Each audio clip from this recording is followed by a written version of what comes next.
A few days ago, we tried to install Windows on an old computer that we had previously reviewed.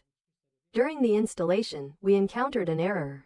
The main reason for this issue was that the computer was quite old and the BIOS version was outdated. Because the system did not support UEFI, the installation could not be completed. Let's prepare our bootable flash drive and start the installation process again. We insert the flash drive and begin the setup. By the way, we are trying to install Windows 10. Installing such a modern operating system on an old device may cause various problems. When asked for a product key, we choose to skip that step. Next, we select the Windows 10 Pro Edition. As you can see, we are using the 64-bit version because the computer has 4 GB of RAM. We continue with the custom installation option.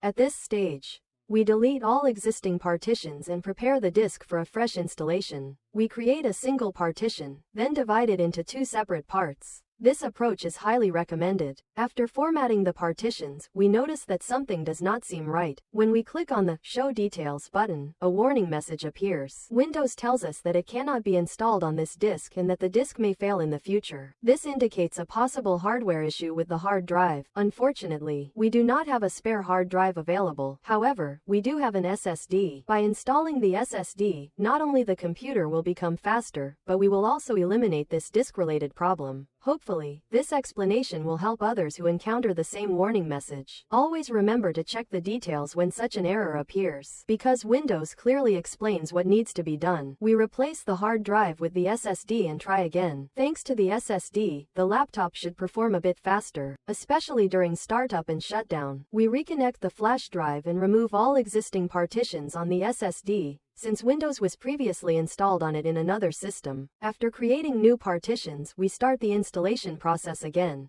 If the installation begins successfully, that means there is no problem. With the new keyboard, the SSD, and 4 GB of RAM, this computer should continue to serve its student owner for a few more years. Later that night, we realize that Windows 10 still cannot be installed due to errors. So, we download Windows 8.1 using Rufus and install it instead. While it is not the newest version, it is still better than Windows 7. After completing the desktop setup, we can see that the system is running properly. As planned, we now have 2 drives, one for the system and one for data. From the very beginning, we recommended dividing the disk into 2 partitions. This way, personal files such as videos, documents, and backups remain safe in case the system needs to be formatted again in the